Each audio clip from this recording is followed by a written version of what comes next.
This community is truly the peak of the future, and our Future's Peak team will prove why this plan benefits Elmwood. Its modernization will make it so residents are proud to say, yeah, I'm from Elmwood. Today was the final day of hearings for our UrbanPlan program. This is a nonprofit educational program run by the Urban Land Institute, or ULI.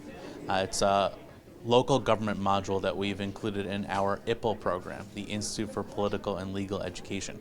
That's our civics, government, and law program here at the high school. ULI is the world's largest multidisciplinary commercial real estate nonprofit entity in the world. Our overarching mission is education and research, and we undertake events and different planning initiatives to kind of connect folks to the world of commercial real estate. Urban Land Institute has been running this program across the United States for around 15 years, and it's been very successful around the country. 99% of the high schools or universities that take it on have kept it over the years. And it never existed in New Jersey, and we were looking to bring it here. And we contacted East Brunswick, and Mr. Mondry jumped on it right away and saw the learning potential and all the things that the students could get out of it, and we just ran with it with them. And this is the second year, and we think it's an outstanding program for the students of East Brunswick.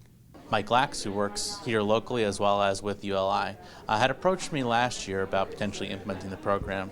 And as soon as I found out what it was about and how it connected so well with our curriculum, we ran with it. So I went down to Washington and got some training from ULI, and literally just like 3 weeks later, we ran it in school. And we had these hearings last year. Fortunately, the mayor was able to make it as well, and it went off really, really nicely. This year, even better. My role was a member of the Mock City Council, where we'd listen to the different groups of students presenting as pretend developers, and to ask them questions about their plan and what works and what doesn't, and to kind of put them on the spot to defend the plan that they made, then choosing who we thought presented the best plan. Some of the other judges that we had included the mayor and Councilman Wendell, who is the head of the redevelopment agency, as well as some real top professionals. And the kids got to experience being put on the hot seat by people who really know what they're talking about. East Brunswick was a good fit for this program for a number of reasons. There's a diverse student population here, and that's something that we're very cognizant of. The fact that these kids are EPL kids and they're, considered on like an accelerated track also makes them a really good fit for this program, which is a very challenging program. When we thought of bringing it to East Brunswick, one of the things that we really wanted to do was involve local government, because East Brunswick is in the middle of giant redevelopment planning. And we thought it was a great way to bring everything together. By the time these kids get out of college, they're going to see a much different Route 18, and they're going to understand how these processes go. That's really the attractive part of the project, that it's real, right? It's a real world development scenario, even though, of course, the actual project they're doing is made up. It's a fictional town in a fictional neighborhood. We have this exact type of redevelopment going on here in East Brunswick. In fact, last year, I had a couple of students ended up interning with the local Economic Development Council, and a handful of other ones volunteered with the East Brunswick Redevelopment Agency. So they were able to take the skills and knowledge that they learned in this program and apply them to the most real-world setting possible, the redevelopment we've got going on here in our town now. I have a total of 38 students in my 2 classes, so there were a total of 7 teams and 5 to 6 people per team. There are specifically defined roles that have different responsibilities. There's a city liaison who's in charge with thinking about the needs of the city and the needs of those council members. There's a neighborhood liaison for the local citizen groups. You've got a marketing director who's in charge of selling the buildings and finding tenants.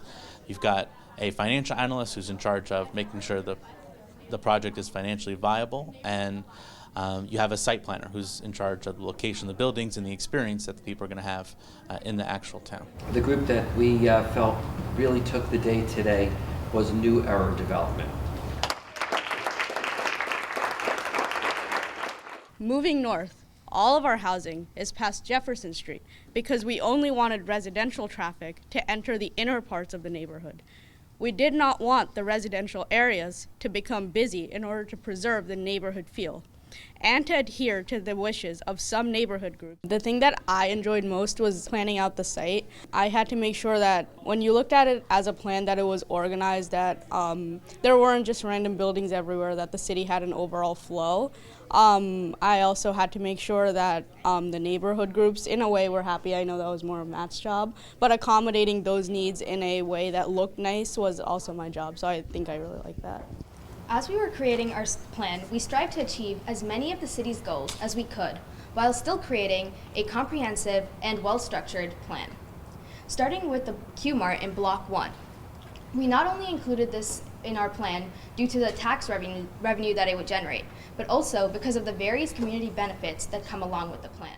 So I was the city liaison. So I was in charge of making sure that all of the city's goals were met. In terms of my role, I enjoyed that everything was logical in a sense. We could see the input and output for everything. But in terms of the whole project as well, it was very realistic. A lot of our school projects are more just like in math, you can't ever take it outside of school, whereas here you could see where it could be used in real life. After implementing all necessary community facilities, the town of Elmwood has come to a city subsidy of $901,000 and a current rate of return of 14.7%. Our high rate of return will be able to incentivize investors within the town. To elaborate, our rate of return is positively impacted from both the luxury condos located in Block 3 and the mid-rise office building located in Block 5. My name is Anuj Chauhan. I was the financial analyst, and I really enjoyed this project because we were able to interact with real-life scenarios and real-life financial models.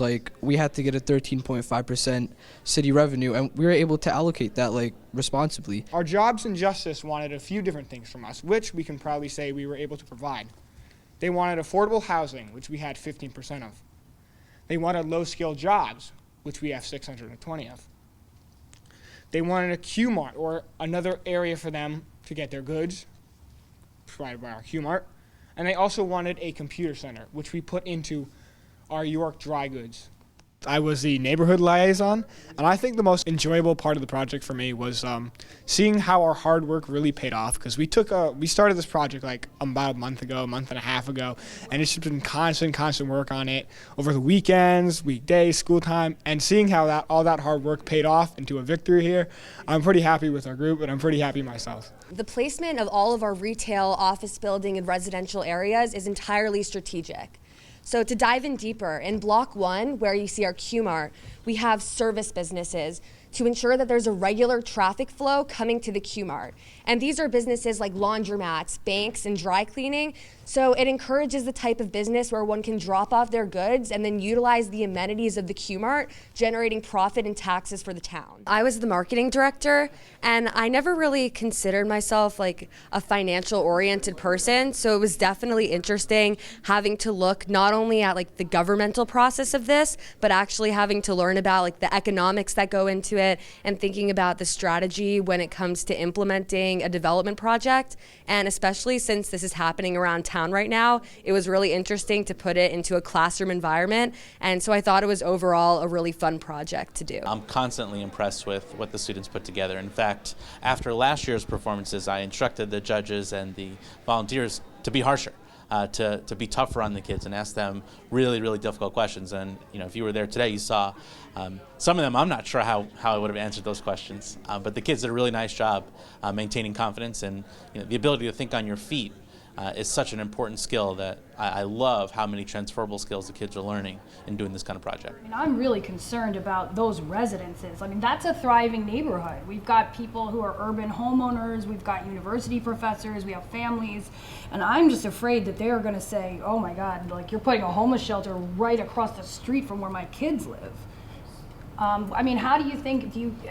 do you plan to offset the deleterious effects of that placement?